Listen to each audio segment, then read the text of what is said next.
السلام عليكم ورحمة الله وبركاته. بسم الله الرحمن الرحيم. وما أرسلناك إلا رحمة للعالمين. অত্যন্ত চমৎকার এবং সুন্দর দৃশ্য।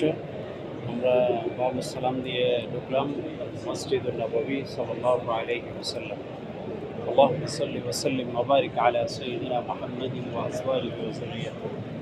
قال النبي صلى الله عليه وسلم من صام رمضان إيمانا واحتسابا غفر له ما تقدم من ذنبه। আজকে যে সুন্দর দৃশ্য, অত্যন্ত চমৎকার। এই রমাদানুল মুবারকে রাসূলুল্লাহ সাল্লাল্লাহু আলাইহি ওয়াসাল্লামের দরবারে সালাম দিতে আসতে পেরে অনেক আনন্দ। আল্লাহ রাসূল সাল্লাল্লাহু আলাইহি ওয়াসাল্লাম বলেছেন, যে ব্যক্তি রোজা রাখলো ঈমানের সাথে, ওনার সারা জীবনের গুনাহ আল্লাহ রাব্বুল আলামিন মাফ করে দেবেন। এবং রাসূলুল্লাহ সাল্লাল্লাহু আলাইহি ওয়াসাল্লামের স্মৃতি বিজড়িত মসজিদে নববী সাল্লাল্লাহু আলাইহি ওয়াসাল্লাম অত্যন্ত সুন্দর চমৎকার। শত শত হাজার হাজার মানুষ, বিভিন্ন কান্ট্রি মুসল্লিরা বাবু সালাম দিতে প্রবেশ করেছেন। এবং আপনারা দেখতে পাচ্ছেন অত্যন্ত সারিবদ্ধভাবে সুন্দরভাবে প্রিয় নবীকে আদবের সাথে সালাম দেওয়ার জন্য হাঁটি হাঁটি করে যাচ্ছে। সবার একটি আশা, প্রিয় নবী যিনি আমাদের রহমত, যিনি আমাদের জন্য রহমত স্বরূপ, ওমা আরসালনাকা ইল্লা রাহমাতাল লিল আলামিন, এই পবিত্র রমাদানুল মুবারকে ওনার ভালোবাসার সেই সুন্দর আলিঙ্গন করার জন্য আমরা আসছি। এখানে আমরা প্রথমে সালাম দিব রাসূলুল্লাহ সাল্লাল্লাহু আলাইহি ওয়াসাল্লাম, সাথে সাথে আমরা সালাম দিব আবু বকর সিদ্দিক রাদিয়াল্লাহু তাআলা আনহুকে। আমরা সালাম দিব ওমর ইবনুল খাত্তাব রাদিয়াল্লাহু তাআলা আনহু।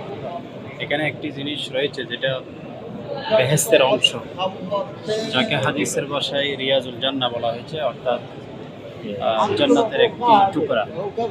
হাদিসের মধ্যে রয়েছে মা বাইনা কবরি ওয়া মিম্বারি রাউযাতুম মিন রিয়াজিল জান্নাহ, অর্থাৎ রাসূলুল্লাহ সাল্লাল্লাহু আলাইহি ওয়াসাল্লামের এবং মিম্বরের মাঝখানে যে জায়গাটুকু, এটাকে রিয়াজুল জান্নাহ বলা হয়। অত্যন্ত আনন্দিত আমরা যে আজকে রমাদানুল মুবারকে রাসূলুল্লাহ সাল্লাল্লাহু আলাইহি ওয়াসাল্লামকে সালাম দেওয়ার জন্য সুন্দর সারিবদ্ধভাবে আমরা আস্তে আস্তে হেঁটে হেঁটে যাচ্ছি। সুন্দরভাবে আমরা রাসূলুল্লাহ সাল্লাল্লাহু আলাইহি ওয়াসাল্লামকে আদবের সাথে আমরা সালাম দেব। আল্লাহর একজন আশিক বলেছেন, আহিস্তা কদম নিচে নাগা সুফনে সদা হাফিজ ইহা রুহে রসুল আরবি। অর্থাৎ রাসূলুল্লাহ সাল্লাল্লাহু আলাইহি ওয়াসাল্লামকে যখন আমরা বাবু সালাম দিতে ঢুকব, তখন আমাদের আস্তে আস্তে হাঁটতে হবে, যাহা আমরা পরিপালন করতে এখন বাধ্য। সাথে আল্লাহর আশিক বলেছেন, রাসূলের আশিক বলেছেন, চোখকে তোমরা নিচের দিকে রাখো। সবাই চোখকে অবশ্যই নিচের দিকে রেখেছে, এবং আওয়াজকে ছোট রাখো, অর্থাৎ অহেতুক কোনো আওয়াজ না করে রাসূলুল্লাহ সাল্লাল্লাহু আলাইহি ওয়াসাল্লামের সালাম এবং মায়াবী সেই দরুদ সালামগুলো আস্তে আস্তে দিয়ে রাসূল সাল্লাল্লাহু আলাইহি ওয়াসাল্লামকে সম্বোধন করে আপনারা সালাম দিতে থাকেন, যাতে উচ্চকণ্ঠ আওয়াজ এবং উচ্চকণ্ঠ অন্যবাদ কথাবার্তা বললে রাসূলের রূহের মধ্যে কষ্ট পাবে। আমরা সবাই চেষ্টা করব রাসূলুল্লাহ সাল্লাল্লাহু আলাইহি ওয়াসাল্লামকে সালাম পৌঁছে দেওয়ার জন্য। পুরো বিশ্বের মানুষের শান্তি এবং আল্লাহ রাসূলের সুপারিশ এই জায়গা থেকেই আশা করছি। আমরা রাসূলুল্লাহ সাল্লাল্লাহু আলাইহি ওয়াসাল্লামের সুপারিশ যদি আমাদের জন্য না হয়, তাহলে কালকে আমাদের দিন আমাদের কোনো গতি নেই।